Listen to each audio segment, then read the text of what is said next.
Hey everyone, this is Simran and welcome to Nai Pathshala. कैसे हैं आप सब? उम्मीद करती हूँ बहुत अच्छे होंगे और अपने घर में सेफ होंगे और अपनी प्रिपरेशन भी आप रेगुलर बेसिस पे कर रहे होंगे। तो आज हम डिस्कस करेंगे एक नई unit, that is unit 7, export processing zones, export oriented units and export houses. इससे पहले ऑलरेडी हम यूनिट 6 को कवर कर चुके हैं, तो अगर आप में से किसी ने पिछली वीडियो को नहीं देखा है तो उसको जरूर देख लीजिएगा। और अगर आप मेरे चैनल पे न्यू हैं तो मेरे चैनल को लाइक शेयर सब्सक्राइब करना मत भूलिएगा। बेल आइकन को भी जरूर प्रेस कर दिएगा ताकि मैं जब भी वीडियोस को अपलोड करूं उसका नोटिफिकेशन आपके पास जरूर जाए।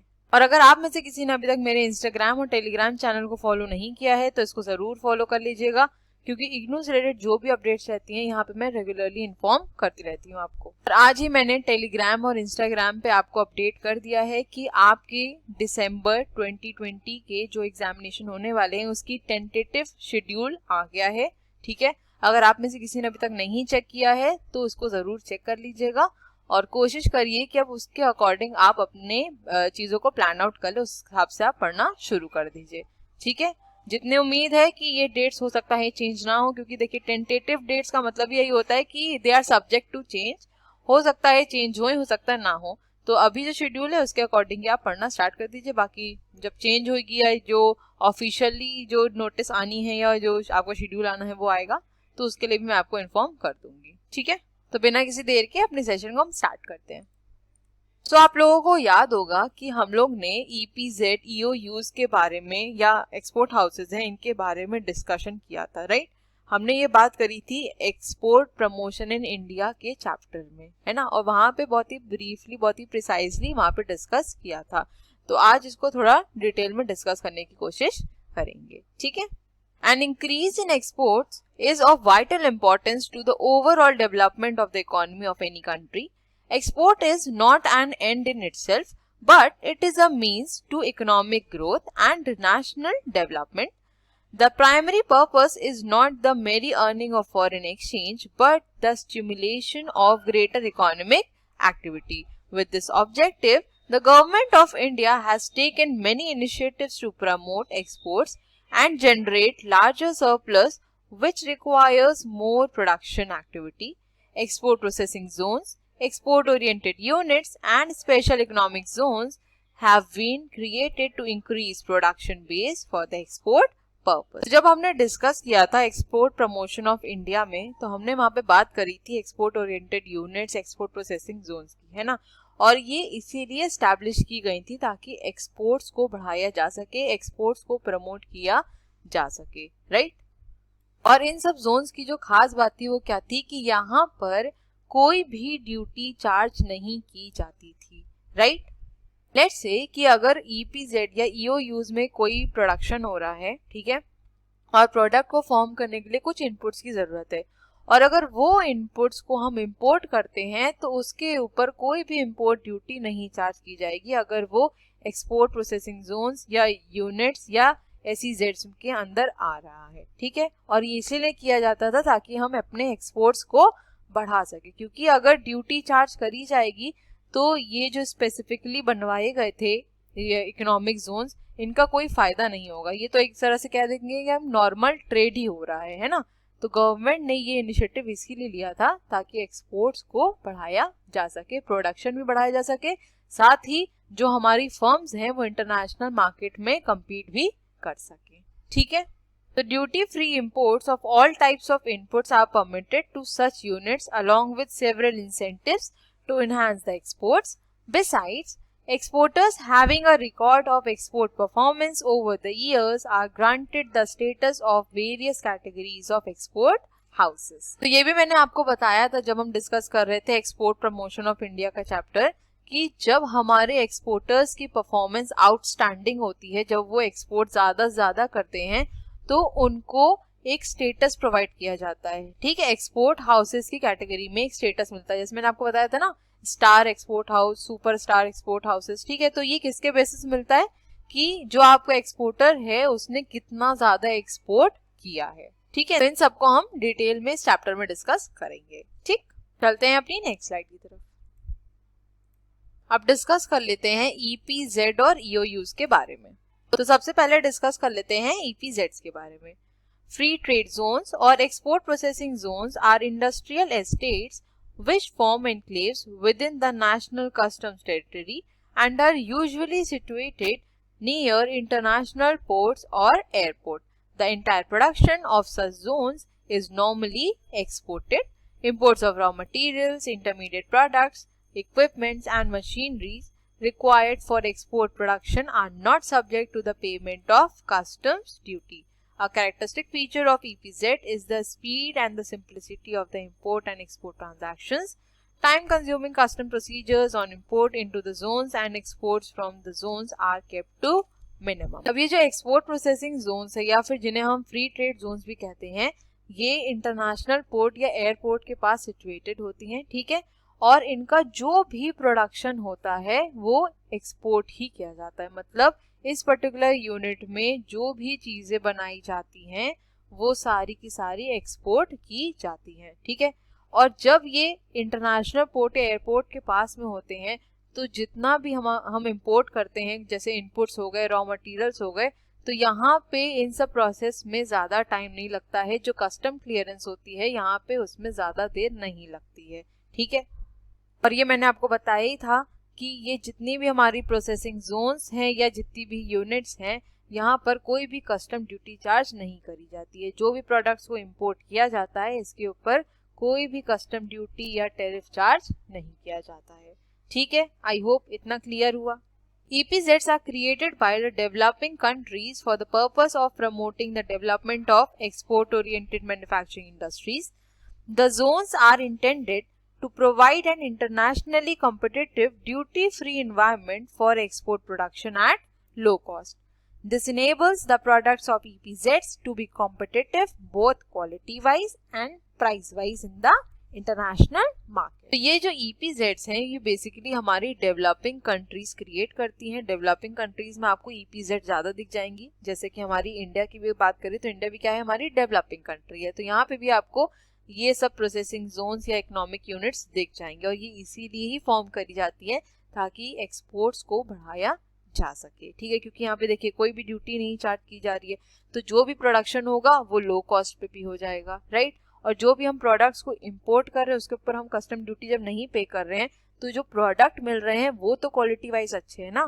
तो यहाँ पर जो EPZs हैं उनके पास बहुत अच्छी अपॉर्चुनिटी होती है कि वो क्वालिटी वाइज और प्राइस वाइज दोनों ही तरीके से कॉम्पिटिटिव हो जाते हैं और इंटरनेशनल मार्केट में भी आगे अपलिफ्ट कर सकते हैं. इंटरनेशनल मार्केट में भी अपने प्रोडक्ट्स को सेल ईजिली कर सकते हैं. क्योंकि अगर नॉर्मल जगह की बात करी जाए या नॉर्मली ट्रेड किया जाए तो जो इंपोर्ट ड्यूटी होती है वो बहुत ज़्यादा चार्ज हो जाती है, जिसकी वजह से क्या होता है कि कभी कभी प्रोडक्ट की क्वालिटी के साथ कॉम्प्रोमाइज़ करना पड़ जाता है या फिर प्राइस के साथ कॉम्प्रोमाइज़ करना पड़ जाता है, ठीक.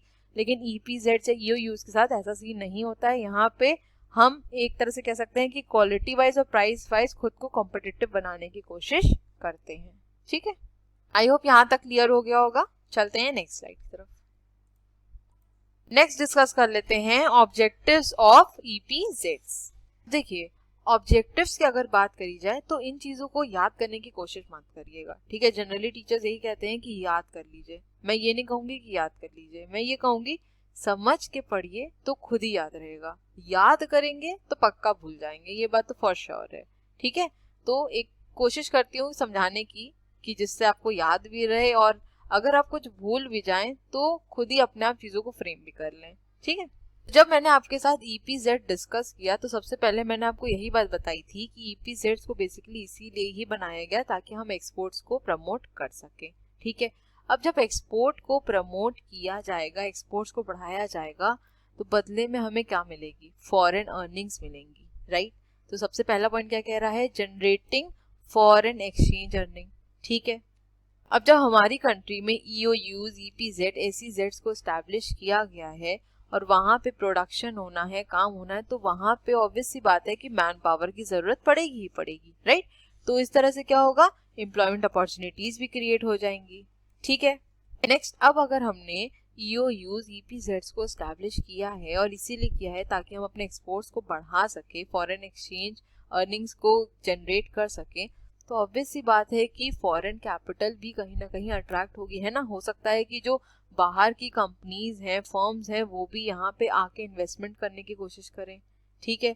तो यहाँ पे एक पॉइंट ये आ गया कि अट्रैक्ट करता है फॉरेन कैपिटल को भी। ठीक, अब नेक्स्ट अगर बात करूँ तो हम जब चीज़ों को इंपोर्ट कर रहे हैं, चाहे वो आपके इनपुट्स हैं, रॉ मटेरियल्स हैं, तो टेक्नोलॉजीज हैं, तो यहाँ पर हमारे पास एडवांस टेक्नोलॉजी भी आ सकती है ना, क्योंकि अगर हम उसको नॉर्मली इंपोर्ट करते तो हमें शायद ज़्यादा ड्यूटी पे करनी पड़ती, लेकिन EPZs में हमें जबकि कोई ड्यूटी नहीं पे करनी है तो यहाँ पे इजीली टेक्नोलॉजी को भी ट्रांसफ़र किया जा सकता है। ठीक है, नेक्स्ट पॉइंट है हमारा acquiring and upgrading labour management skills. आप मुझे एक छोटी सी बात बताइए कि अगर हमने कोई एडवांस टेक्नोलॉजी यूज करनी है और उस पे लेबर को अगर वर्क करवाना है तो लेबर भी उतना स्किल्ड होना चाहिए, उतना एफिशिएंट होना चाहिए ना, तभी तो वो उस टेक्नोलॉजी पे वर्क कर पाएगा, राइट। तो EPZs के थ्रू क्या होता है कि लेबर मैनेजमेंट स्किल को भी हम अपग्रेड कर सकते हैं, उसको इजिली एक्वायर कर सकते हैं, राइट। लास्ट पॉइंट क्या कह रहा है, linkages between EPZ industries and the domestic economy. देखिए ये जो हमारी एक्सपोर्ट प्रोसेसिंग जोन है, ये क्या है, पूरी जोन है, इसके अंदर डिफरेंट इंडस्ट्रीज स्टैब्लिश की जाती हैं। ठीक है, एक पूरी जगह है जहाँ पे सारी इंडस्ट्रीज को स्टैब्लिश किया जाता है, तो ये एक तरह से लिंक का काम करती हैं between EPZ industries and domestic economy, क्योंकि ये आपकी कंट्री में ही होती है, लेकिन इनको कुछ अलग प्रिविलेजेस दी जाती हैं, कुछ अलग इंसेंटिव्स दिए जाते हैं, जिसकी वजह से ये एक तरह से कह सकते हैं कि हमारी डोमेस्टिक इकोनॉमी से अलग होती हैं। तो ये एक तरह से लिंक का काम करती हैं बिटवीन EPZ इंडस्ट्रीज और हमारी डोमेस्टिक इकोनॉमी के बीच में। ठीक है, चलते हैं अपनी नेक्स्ट स्लाइड की तरफ। अब देख लेते हैं एक्सपोर्ट प्रोसेसिंग जोन इंडिया में कहाँ कहाँ पे है। सबसे पहले है कंडला फ्री ट्रेड जोन, जो कि आपका गुजरात में है। ठीक है, ये सबसे पहली जोन है जिसको स्टैब्लिश किया गया था। ठीक, नेक्स्ट है हमारी Santa cruise electronic export processing zone, जो कि आपकी मुंबई में है। ये जोन स्पेसिफिकली इलेक्ट्रॉनिक प्रोडक्ट्स को ही कंसिडर करती है, इलेक्ट्रॉनिक प्रोडक्ट्स का ही यहाँ पे बेसिकली प्रोडक्शन होता है। ठीक है, नेक्स्ट है हमारी नोएडा एक्सपोर्ट प्रोसेसिंग जोन, जो कि यूपी में है। Madras export processing zone Chennai, Cochin export processing zone Kerala, Falta export processing zone West Bengal and Visakhapatnam export processing zone Visakhapatnam में। ठीक है, ये सारी की सारी आप याद रखिएगा, क्योंकि अगर पेपर में EPZ से रिलेटेड क्वेश्चन आता है तो इसको मेंशन करना जरूरी है। ठीक, चलते हैं अपनी नेक्स्ट स्लाइड की तरफ। नेक्स्ट डिस्कस कर लेते हैं export promotion industrial park scheme के बारे में। अब इसके बारे में भी ऑलरेडी हमने डिस्कस कर रखा है, एक बार जल्दी से इसको पढ़ लेते हैं। ठीक है, A century-sponsored export promotion park scheme was introduced in August 1994 with a view to involving the state government in the creation of infrastructure facilities for export-oriented production. The central government has also so far approved many proposals for the establishment of EPIPs in the states of Punjab, Haryana, Himachal Pradesh, Rajasthan, Karnataka, Kerala, Tamil Nadu, Andhra Pradesh, Uttar Pradesh, Gujarat, Bihar, Jammu Kashmir, Assam, Madhya Pradesh, West Bengal, Orissa and Meghalaya. Export promotion industrial park scheme introduce की गई थी अगस्त 1994 में, और इस scheme का जो major motive था वो ये था कि जो हमारी स्टेट गवर्नमेंट है उसका एक एक्टिव रोल होना चाहिए, एक्टिव पार्टिसिपेशन होना चाहिए एक्सपोर्ट प्रोडक्शन को लेके। ठीक है, क्योंकि सेंट्रल गवर्नमेंट तो अपनी तरफ से सब एफर्ट देती ही है, लेकिन जो ये आपके इंडस्ट्रियल पार्क्स रहते हैं या इकोनॉमिक जोन रहती हैं, ये सब स्टेट्स में रहती है, राइट। तो स्टेट्स का भी एक एक्टिव इन्वॉल्वमेंट होना चाहिए, इसलिए इन स्कीम को इंट्रोड्यूस किया गया था। ठीक, यहाँ पे ऑलरेडी स्टेट्स मेंशन भी कर रखे हैं कि किन किन स्टेट्स में इसको एस्टैब्लिश किया गया है, तो आप इसको इजीली पढ़ सकते हैं और इसको याद भी जरूर रखिएगा। हालांकि पेपर में नहीं पूछा गया है EPIP के बारे में अभी तक, लेकिन फिर भी बहुत ही छोटा सा टॉपिक है, पढ़ जरूर लीजिएगा। ठीक है, चलते हैं अपनी नेक्स्ट स्लाइड की तरफ। अब नेक्स्ट डिस्कस कर लेते हैं एक्सपोर्ट ओरिएंटेड यूनिट्स के बारे में। एक्सपोर्ट ओरिएंटेड यूनिट्स हमारी स्टैब्लिश हुई थी December 31, 1980 में। ठीक है, और इनका जो मेन पर्पस था वो यही था कि वो अपना जो भी प्रोडक्शन कर रही हैं उसको ज्यादा से ज्यादा एक्सपोर्ट करती थी। ठीक है, इनको स्टैब्लिश इसलिए किया गया था कि जो भी प्रोडक्शन इस पर्टिकुलर यूनिट में किया जाएगा उसको एक्सपोर्ट किया जाएगा। ठीक है, the scheme of export oriented units came into being on December 31st, 1980 as an extension of the scheme of free trade zones. It is complementary to the EPZ scheme. There is hardly any difference between an export-oriented unit located inside the zone and an export-oriented units located outside the zone, or we can say it as DTA, that is Domestic Tariff Area. It adopts the same production regime but offers a wide option in location with reference to factors like sources of raw materials, port of export hinterland facilities, availability of technological existence of an industrial base, and the need for a large area of land for the project. Export-oriented units, irrespective of their location, are treated like any unit located in EPZ as far as incentives and facilities are concerned. तो जो भी हमारी export oriented units हैं वो एक extension scheme है हमारी free trade zone की. फ्री ट्रेड जोन की हमारी कौन सी स्कीम थी? Export processing zone. ठीक, तो इसका मतलब क्या हुआ कि एक्सपोर्ट प्रोसेसिंग जोन सबसे पहले स्टैब्लिश की गई थी, उसके बाद हमारी EOUs आई थी और ये स्कीम EPZ स्कीम की कॉम्प्लीमेंट्री स्कीम कहलाती है. ठीक है, अब नेक्स्ट पॉइंट यहाँ पे ये कह रहा है कि जो भी हमारी एक्सपोर्ट ओरिएंटेड यूनिट्स हैं जो कि एक जोन में लाई करती हैं, या फिर ऐसी एक्सपोर्ट ओरिएंटेड यूनिट्स जो कि हमारी जोन के बाहर लाई करती हैं, उनमें कोई भी खास डिफरेंस नहीं होता है. जोन के बाहर लाई करने का मतलब क्या हुआ? वो डोमेस्टिक टेरिफ एरिया में आती है. अब ये डोमेस्टिक टेरिफ एरिया क्या होता है ये मैंने आपको बताया भी था, अगर आपको याद हो, राइट. अगर डोमेस्टिक टेरिफ एरिया की बात करी जाए तो ऐसा एरिया जो कि आपकी कंट्री में तो लाई करता ही है, लेकिन आपके जो भी एक्सपोर्ट प्रोसेसिंग जोन्स हैं, ये यूनिट्स हैं, इकोनॉमिक जोन्स हैं, इनके बाहर होता है. ठीक है, इसका कहने का क्या मतलब है कि अगर मैं इंडिया की बात करूं तो इंडिया में जहां पर भी SEZ, EOUs, EPZ एस्टैब्लिश्ड होंगी, उसके बाहर जो भी एरिया होगा वो हमारा डोमेस्टिक टेरिफ एरिया कहलाता है. ठीक है, सो आई होप यहां तक क्लियर हो गया होगा. चलते हैं नेक्स्ट स्लाइड पे. In matters of infrastructure, export processing zones provide basic infrastructure such as developed land for construction of factory sheds, standard design factory building providing ready-built sheds, roads, power, water supply and drainage. In addition, custom clearance is arranged with the zones at no extra charge. Provisions is made for locating banking or post facilities and offices of clearing agent in the service centers located in each of the zones. In the case of EOUs, they have to put up their own infrastructure. Basic facilities such as developed plot, ready-built factory premises, power, water supply, sewage and internal roads have been provided in all the zones. तो यहाँ पे basically क्या बोल रहा है कि जो भी हमारी एक्सपोर्ट प्रोसेसिंग जोन्स हैं, अगर हम इंफ्रास्ट्रक्चर के कॉन्टेक्स्ट में बात करें तो उनको डेवलप्ड लैंड्स मिल जाते हैं. ठीक है, फैक्ट्री को बिल्ड करने के लिए शेड्स मिल जाते हैं, रोड्स बनी बनाई मिलती हैं, पावर मिल जाती है, ड्रेनेज सिस्टम सब कुछ मिल जाता है, साथ में बैंकिंग फैसिलिटीज, ऑफिसेज, सब कुछ एस्टैब्लिश्ड होता है. लेकिन अगर हम EOUs की बात करें तो उन्हें खुद से अपना इंफ्रास्ट्रक्चर को एस्टैब्लिश करना पड़ जाता है. बाकी जितनी भी फैसिलिटीज EPZ के पास होती हैं सारी EOUs के पास होती हैं. ठीक है, उनको जो EOUs हैं आपकी, इनको खुद से अपना इंफ्रास्ट्रक्चर को एस्टैब्लिश करना पड़ता है. EPZ में ऐसा नहीं होता, ऑलरेडी उनको डेवलप लैंड्स एंड प्रोवाइड कर दिए जाते हैं. ठीक है, आई होप यहाँ तक क्लियर हो गया होगा. चलते हैं नेक्स्ट स्लाइड पे. अब नेक्स्ट डिस्कस कर लेते हैं इसकी एलिजिबिलिटी और अप्रूवल की बात. अब देखिए पेपर में आपके क्वेश्चंस यहीं से आते हैं. ठीक है, या तो EOUs, EPZ की एलिजिबिलिटी अप्रूवल की पूछेगा या फिर इसके बेनिफिट्स के बारे में पूछेगा. सेम आपके SEZs और एक्सपोर्ट हाउसेस के साथ भी जाता है, तो पेपर में क्वेश्चंस यहीं से ही बनते हैं.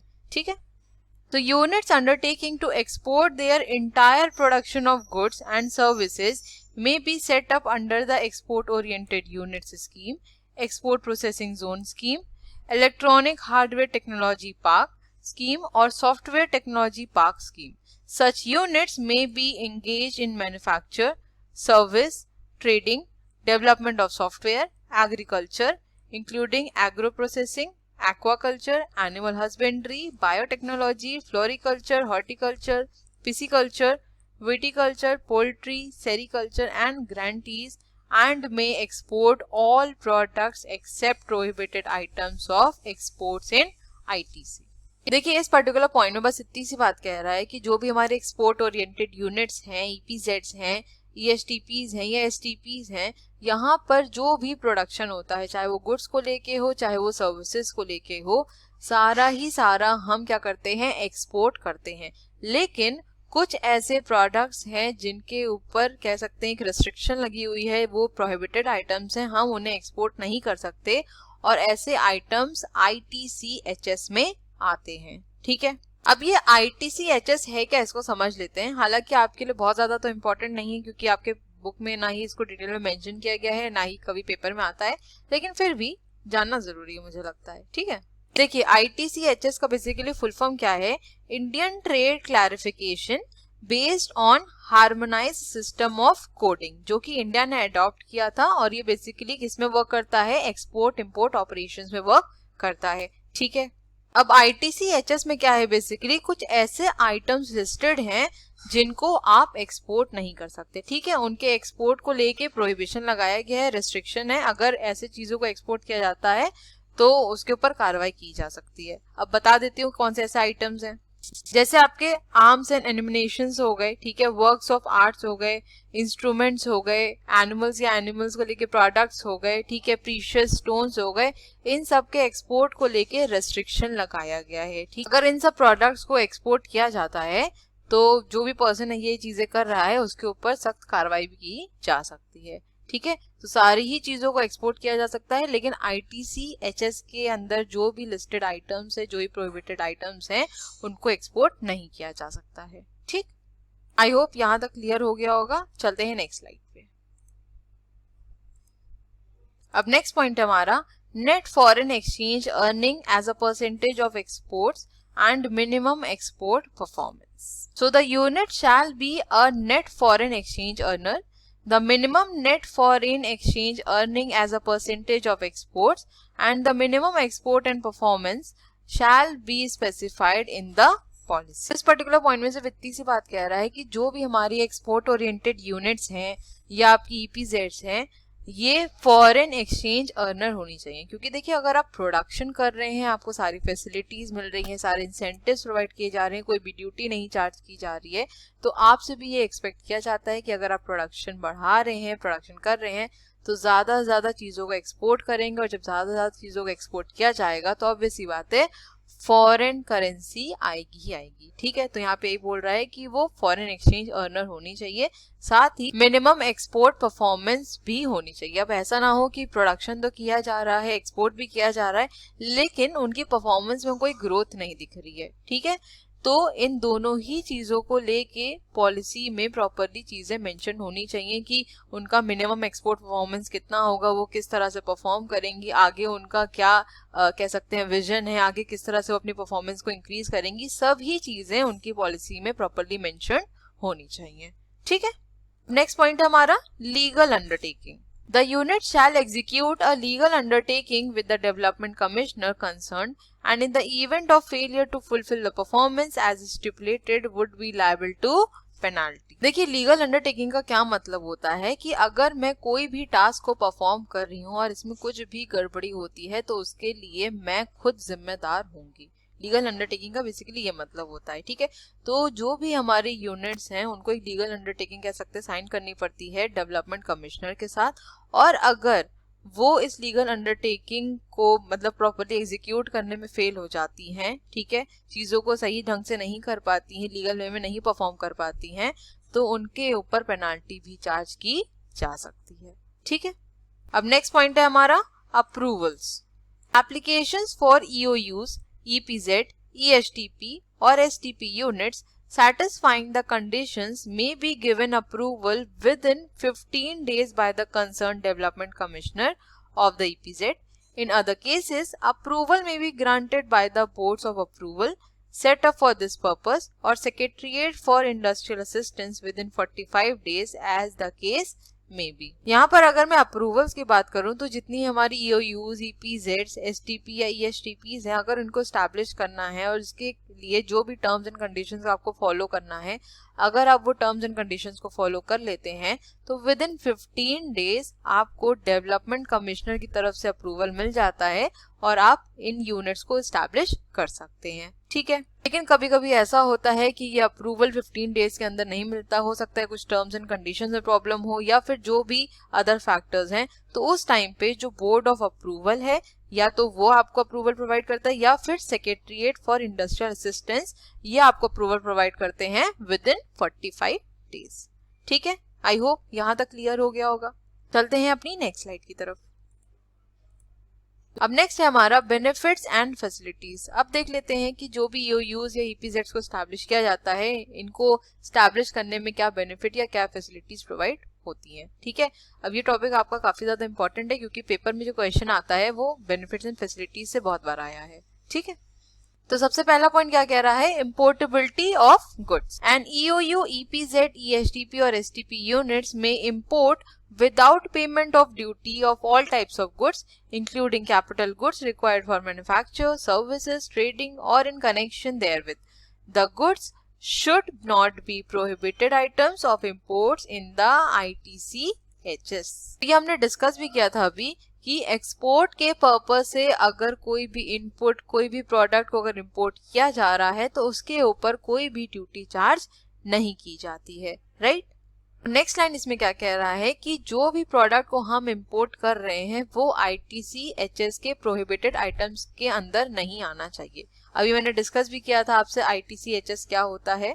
ठीक है, तो जैसे कुछ ऐसे प्रोडक्ट्स हैं या फिर ऐसे प्रोहिबिटेड आइटम्स हैं जिनको हम एक्सपोर्ट नहीं कर सकते, सिमिलरली कुछ ऐसे प्रोहिबिटेड आइटम्स हैं जिन्हें हम इंपोर्ट भी नहीं कर सकते हैं। ठीक है, तो इसका ध्यान देना बहुत ज्यादा जरूरी है जब भी हम एक्सपोर्ट इंपोर्ट कर रहे हैं। ठीक, अब नेक्स्ट पॉइंट है हमारा second hand capital goods. So second hand capital goods में ऑल्सो भी इंपोर्टेड। तो बहुत ही सिंपल सी लाइन कह रहा है कि जो भी हमारे सेकेंड हैंड कैपिटल गुड्स हैं उनको भी हम इजिली इंपोर्ट कर सकते हैं। ठीक है, नेक्स्ट पॉइंट है हमारा DTA sales. The entire production of EOUs, EPZs, ESTP and STP units shall be exported, although DTA sale up to 50% of the FOB value of exports may be made subject to the payment of applicable duties and fulfillment of the minimum NFEP.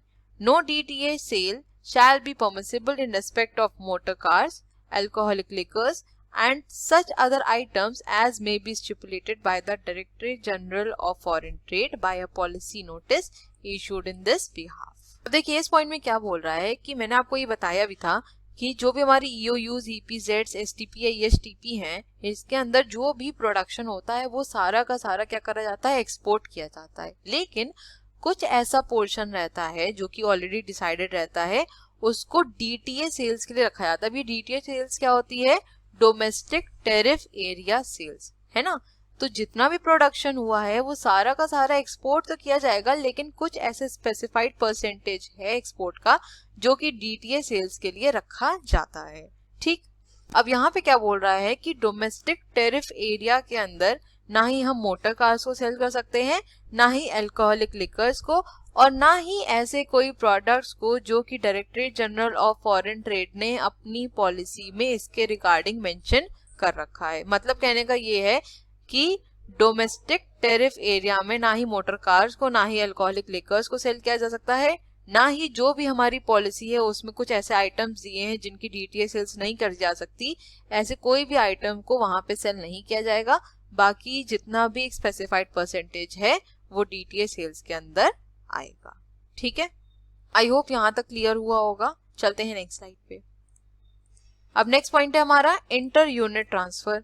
Transfer of manufactured goods from one EOU, EPZ, ESTP और STP unit to next EOU, EPZ units will be allowed. तो यहाँ पे simple इतनी बात कह रहा है कि एक EOU से दूसरी EOU या फिर एक EPZ से दूसरी EPZ में अगर हमें प्रोडक्ट्स को ट्रांसफर करना है मैन्युफैक्चर्ड गुड्स को, तो वो इजिली किया जा सकता है। ठीक है, नेक्स्ट पॉइंट है हमारा डिस्पोजल ऑफ स्क्रैप, वेस्ट और remnants. So, scrap, waste or remnants arising out of production process or in connection therewith may be sold or disposed of in the DTA on payment of applicable duties or exported. However, there shall be no duties or taxes on such scrap, waste or remnants in case the same are destroyed with the permission of the customs authority. अब देखिए जो भी हमारी export oriented units या EPZs हैं, वहां पे जो भी प्रोडक्शन होता है, ऐसा तो है नहीं कि सारी ही चीजें यूटिलाइज कर ली जाती होंगी या फिर कुछ वेस्ट नहीं निकलता होगा, है ना, निकलता ही होगा।